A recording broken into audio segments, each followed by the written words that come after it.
그럼 지금부터는 오늘 인터뷰 내용 가운데 여러분들이 궁금해 하실 만한 주요 부분을 발췌해서 김태우 수사관의 육성 그대로 들려드리겠습니다. 함께 보시죠. 지금 상부 보고 문제가 사실은 굉장히 중요하잖아요. 지금 왜냐하면 청와대나 검찰에서는 이게 김태우라는 사람이 개인적으로 한 일이다. 우리가 시켜서 한 일은 전혀 아니다라고 얘기를 하는데 혹시 보고를 했고 그쪽에서 보고를 받았다는 뭐 증거 같은 건 없을까요? 있죠. 어떤 증거 있죠. 얼마 전에 나왔던 그때는 표현이 그러니까 민간인 사찰로 나왔는데 정확히 말하면은 민간인 사찰이라기보다는 뭐 예를 들어서 민간인 사찰도 있고요. 제가 쓴 보고서 중에는 그거에 해당되는 게 있고 정치인 사찰에 해당되는 것도 있고 그 다음에 지난 정권 표적 감찰 찍어내기가 있습니다. 블랙리스트 쪽에 가까운 거죠. 그런 식으로 종류가 있어요. 그걸 다 종합해서 불법 감찰을 보면 됩니다. 박영호 씨 거는 청와대 가기 전에 한 첩보입니다. 일부는 청와대 가기 전에 그 서울중앙지검 범죄정보과에서 한 절반 정도는 수집이 됐었어요. 그런데 그 당시 우리 제 위 바로 직속 상관이 야 국정농단 이런 거는 이제 식상하다 그만하자라고 해서 거기 스탑이 됐던 거고요. 그리고 좀 내용도 모자랐고 한 절반 정도만 있던 상황에서 제가 원래 단서는 제가 머리에 있었고요. 청와대에 제가 특감반에 가고 나니 제 사무실과 창조경제혁신센터, 서울창조경제혁신센터 거리가 500m 정도 아주 가까운 거리였습니다. 그래서 그 내부 직원을 접촉하기 쉬워서 나머지 절반 정도를 제가 채운 겁니다. 예, 직접 그 사람, 내부 사람 만나서 구술료도 듣고 뭐 이렇게 자료도 받고 그렇게 해서 나머지 절반을 채웠고요. 그리고 그걸 이제 이런 걸 할까요 하니까 오케이 해서 제가 보고서를 썼던 겁니다. 보고서를 썼고 저한테 보고를 받아서 아주 좋아하면서 이첩시켰습니다. 국정농단 냄새가 나는 아주 지난 정권 사람에 대해서 할 수 있는 좋은 정보다라고 하고 이첩시켰던 거고. 청와대 설명대로라면 야 이건 우리가 해서는 안 되는 것이다라고 해서 이제 소위 하지 말았었어야 되는데 아주 좋은 것이다라고 이제 했다. 아니 하지 말 것이면은 이첩을 하면 안 되죠. 이첩을 한다는 것은 이게 대검찰청이 이첩시켰습니다. 이첩이라는 의미는 얘를 혼내.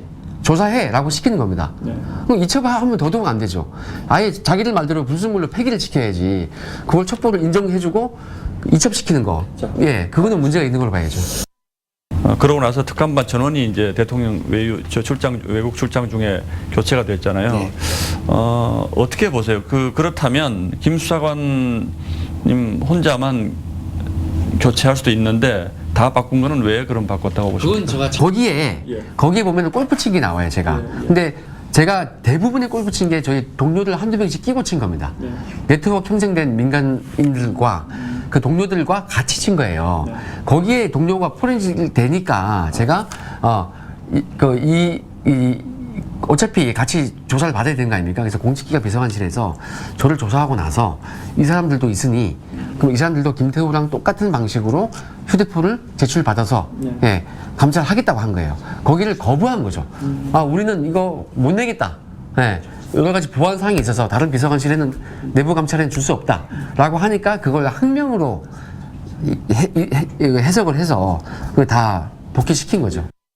제 질문은 이런 보고서에 대해서 그쪽이 경고하지 않고 좋아했다면 우리 김 수사관님이 미운털이 바뀔 이유가 없잖아요. 뭐냐면은 특감반장과 반부패 비서관은 검찰 출신이고 어쨌든 간에 그러니까 일 열심히 하는 건 좋아합니다. 실적주의자이기 때문에. 근데 그걸 민정수석한테 보고하고 민정수석이 여러 사람들하고 의논할 때에는 정치인들이에요. 그때부터는 자기 식구를 조지는 내용이란 말이에요. 자기 식구를 폄하하는 비리 있다고 하는 내용이란 말이에요. 그때는 다른 루트를 통해서 저한테 압력이 들어옵니다. 들어오고 실제로 만 1년 됐을 때 저보고 복귀하라는 거예요. 예. 복귀하라는? 예, 복귀하라고 그랬습니다. 이번에 당장 복귀해야 된다고 하더라고요. 그러니까 7월에? 최고 실적자인데 저보고 복귀하라 하더라고요. 6월 달에 그러더라고요. 너는 파견 복귀다. 니하고 뭐 딴 사람 유재수 그 첩보를 쓴 사람, 조사한 사람하고 둘이는 복귀하라는 거예요. 하는데 그게 복귀하기로 정해졌습니다. 근데 반부패 비서관이 한 얘기가 야 복귀는 하는데 내가 니를 막았다. 실적 때문에 6개월은 더 일하고 가라. 했는데 기분이 상당히 안 좋죠. 복귀는 6개월 뒤에 복귀는 확정이구나. 미움을 받은 게 확실한 겁니다. 1년 동안 그렇게 했기 때문에. 근데 제가 그 이후에도 더 쓴 거죠. 계속 그런 식으로 굴복하지 않고. 그래서 최종적으로 쫓겨난 겁니다. 지금 심경은 어떤 심경이세요?